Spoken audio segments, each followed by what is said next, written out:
Welcome to another episode of Old Guys Podcast. I'm your host Perry, broadcasting from beautiful New Smyrna Beach, Florida at Studio 1A. Thank you guys for joining us again for just another wonderful day. It has been a beautiful week. I hope it has been beautiful where you are. Hope you guys are doing well. The last time I left you guys last week, I was in the middle of a reconstruction deconstruction business on the patio.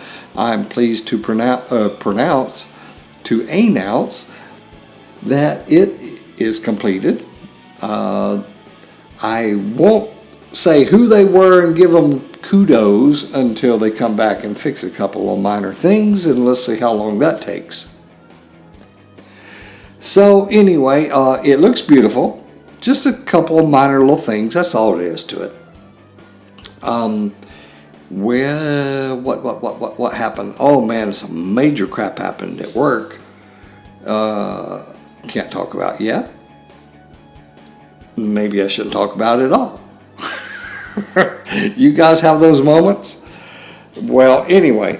So, what do we want to talk about today? Oh my goodness. We, just on a spur impulse thing, we went to this restaurant that we rarely go to.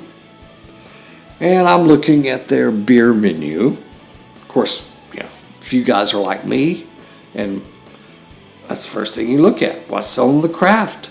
What's on tap?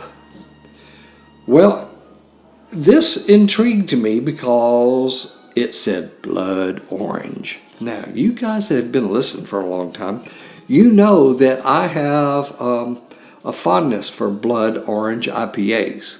There's a local brewery that does a Blood Orange IPA that I have raved about on this show for years.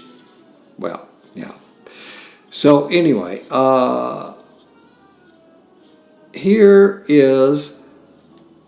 this one is called 21st Amendment Brewery. Brew free or die. Blood Orange IPA. It is a 7% alcohol by volume. It is 70 IBU, which is bitter units for you hop heads. It's where's 21st Century Brewery? I think it's in San Francisco. I won't swear to it until I read it on the label, which is not on the label. Oh, it says Utica, New York. Okay, so anyway, it's an awesome beer. Awesome beer. It compared to the other Blood Orange that I'm so fond of, it has a more of an orange flavor on the front, immediate taste. And then it's got it's hoppy because it's an IPA, but it's not overpowering IPA. Hey, look, my wife doesn't like IPAs, and she likes this beer. So that should tell you something. It's an orange can. It has a photograph, a drawing of Mount Rushmore with Abe Lincoln squeezing a blood orange. Very, very creative label. And I put it on my favorites list on the Untapped app. And I hope you guys, if you guys are hop heads or craft beer connoisseurs like me and most of the people on the show that listen to the show, you should be on Untapped. Download the app, put it on your phone. When you go to places and that have a good selection of craft beers or whatnot, give it feedback. So anyway, it's like lost my train of thought. Anyway, so awesome beer. Here's cheers to you guys. Oh, that was too loud. Oh, listen.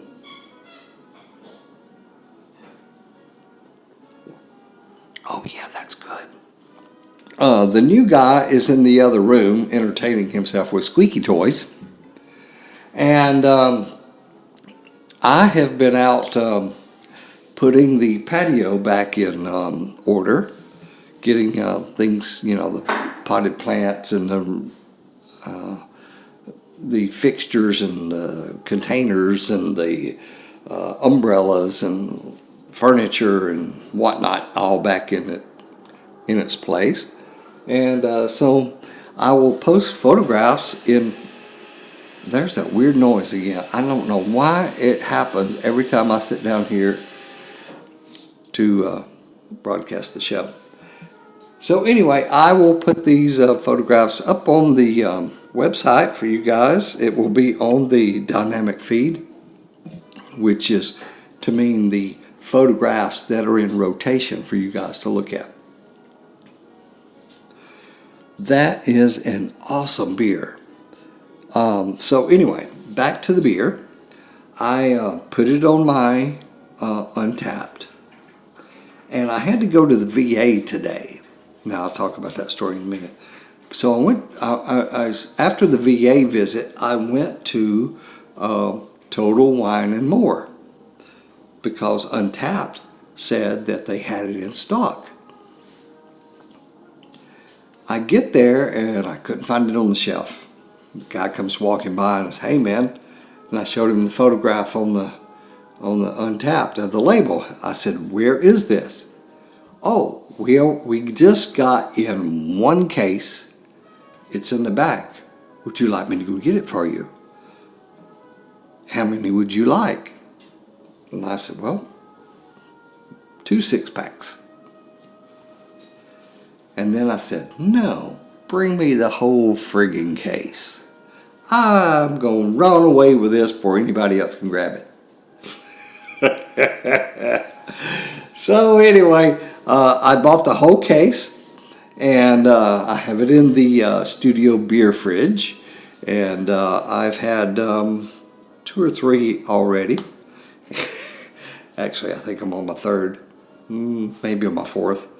This is good beer. Man, I tell you, listen to me, guys. I know my beer. If you like IPAs and you like Blood Orange, you need to run out to your favorite store and say, "Order this for me right now," because this is some good crapola. I mean, look, guys, I love this beer. Chug-a-lug, chug-a-lug. Oh, yeah, that's good. Okay, so anyway, so I went to the VA because I had some little business there that I had to attend to, and I got out of the Navy in 1981, and I went. I have ringing in my ears, and a buddy of mine at work said, "Hey, man, you need to go to the VA. They'll give you money for that." I'm like, "What?" "Yeah, man, that's a thing you can get paid for from being in the service." So, okay. So I went, and they pay me $140 a month for the rest of my life because of the ringing in my ears. So because I've got a ringing in my ears, that means I have a hearing deficit. This is all getting technical. So I've been wearing hearing aids for a little over about a year now. The other day I went and got a haircut, and I took my hearing aids out and I stuck them in my pocket like I normally do. Well, the old dummy here lost one. So I called the hearing aid place, and the hearing aid place says, "Oh, sure, you have a 3-year guarantee to replacement, but it's going to cost you $450 to replace one. How is that a guarantee on the replacement? That you going to charge me more money? I don't get that. Am I being naive? Look, guys, I don't know. A guarantee of of a protection, that the protection of replacement is built into the cost of the original cost, right? I mean, that's what I thought. Okay, great. Anything happens to it in the next 3 years, you lose it, it breaks, whatever, we'll replace it for free. No. $450 for one freaking hearing aid. So I go to the VA and I told them, hey, look, I said, you guys gave me said that I have a hearing deficit.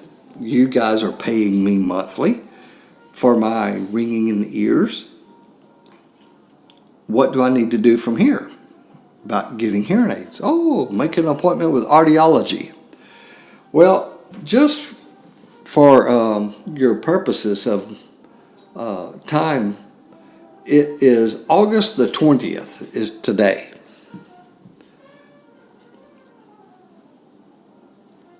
I can't get into the audiology to get an appointment at the VA to have my hearing tested until October the 29th.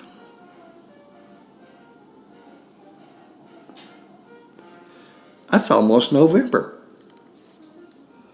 Okay.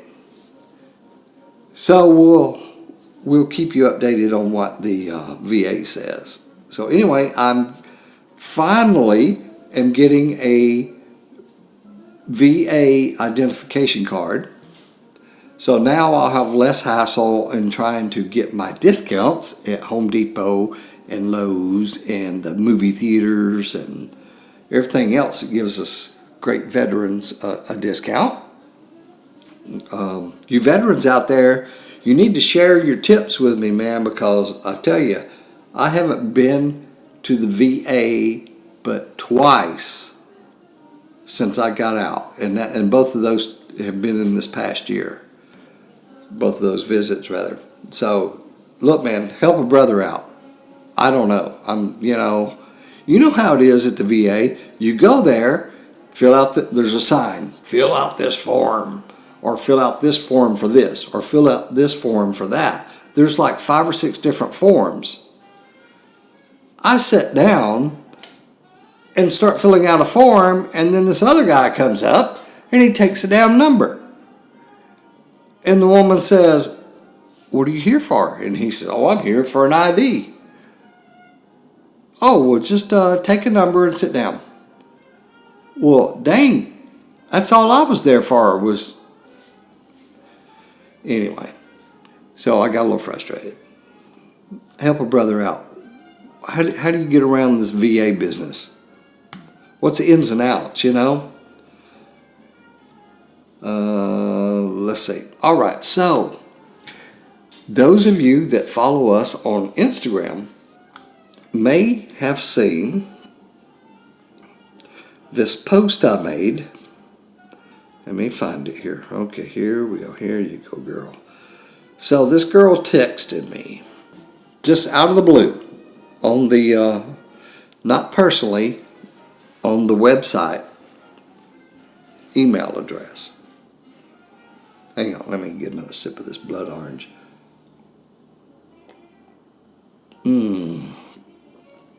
So, we're just going to say her name is Tiffany.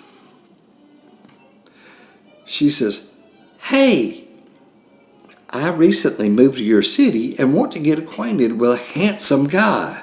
Reply. And then gives this web address. Now, I might not be the brightest bulb in the bunch, but I'm not going to click on some link, right? You guys are with me. So I replied, that's awesome news. My city is great. let's meet. We can discuss your need to find a guy on our podcast, and we'll find you a winner. Now, that's what I put up on the Instagram for you guys to read. Since then, she said, please answer. I want to let myself go with you. You seem really cool. Answer, please. Let's see what fate has prepared for us. I'm curious. And you? I hope you'll write me. Tell me if you want to see me because I like you. So I replied, I want to interview you for my podcast. Are you interested? Then she replies, do you know who I am? And I reply, sorry, but no, I don't know who you are. Let me interview you on my podcast and I'll make you famous. And then I added, if you are in my city, we can easily meet up for the interview. We're still waiting on her response. She likes to keep replying.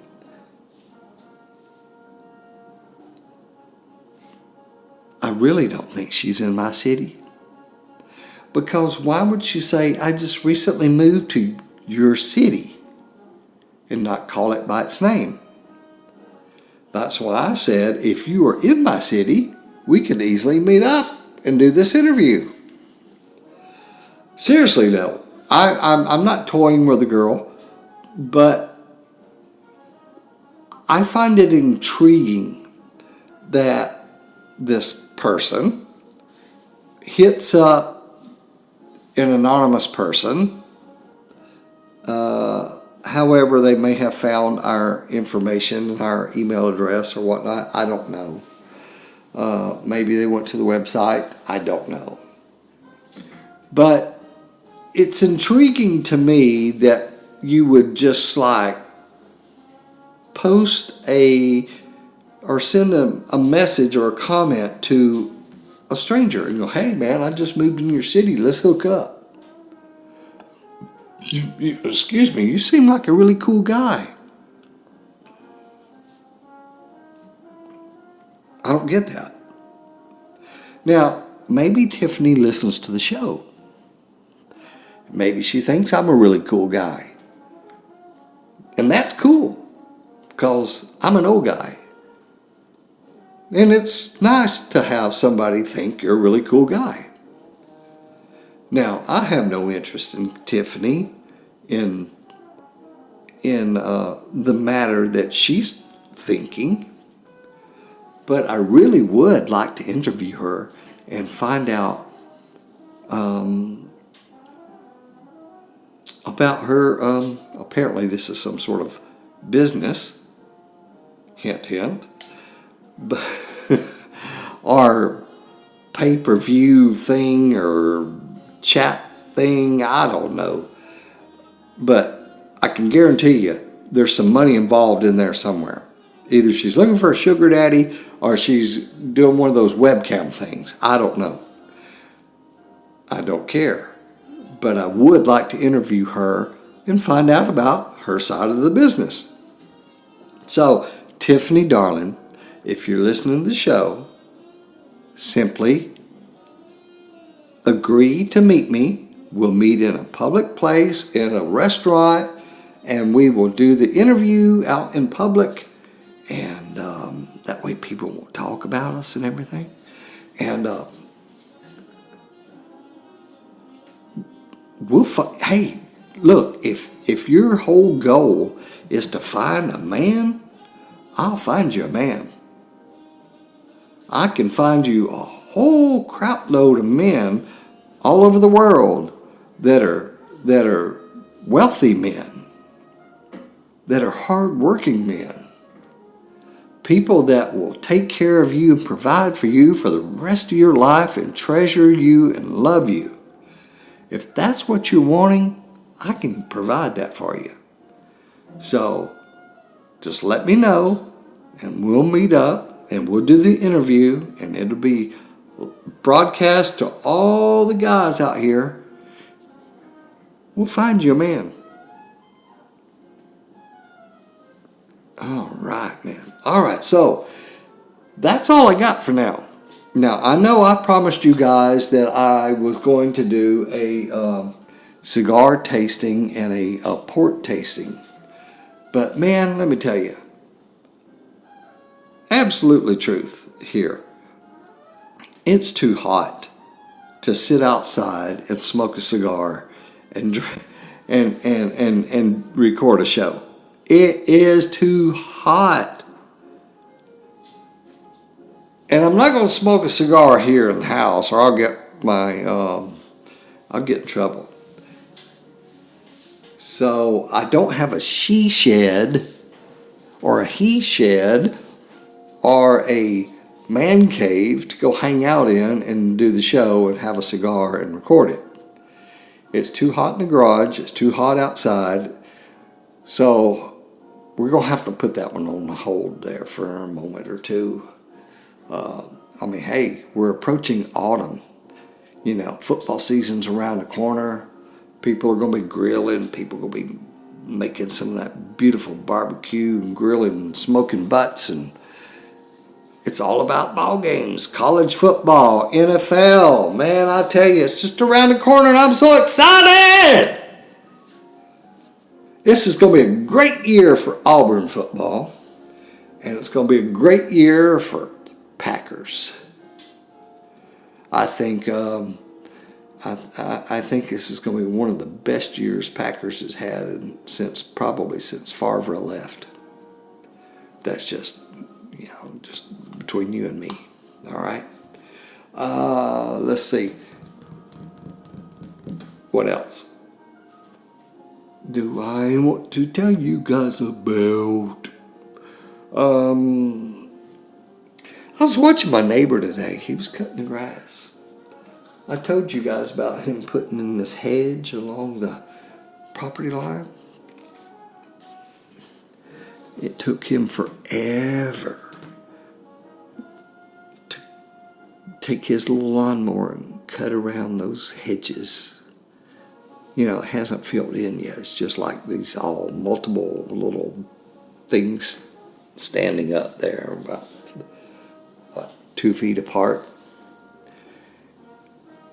And I don't know, the smart person would just cut it and then just around the sides and then just like weed whack it in between. But no, this guy had to spend, 15, 20, 30 minutes cutting in and out and in and out and in and out and in and out all down the road there. I don't know. That dude's kind of weird. All right, so speaking of weird, I got to get Wayne on the phone and tell him about this beer and get him over here to do a podcast with us. We haven't had a Wayne in the studio in quite a while. All right, so that's all I've got for you guys today. Please go to our website, www.oldguys.biz. There you will find all of our podcasts. You can listen to them.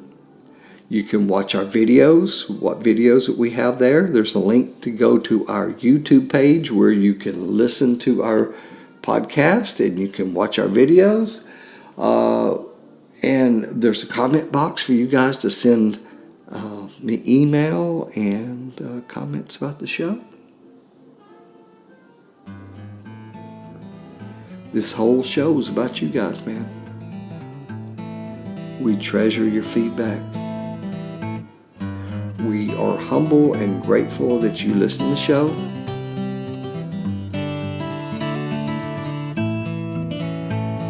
And with that, I'm going to close and say a big war eagle. You guys have a great week. We'll talk to you next week. And we love you.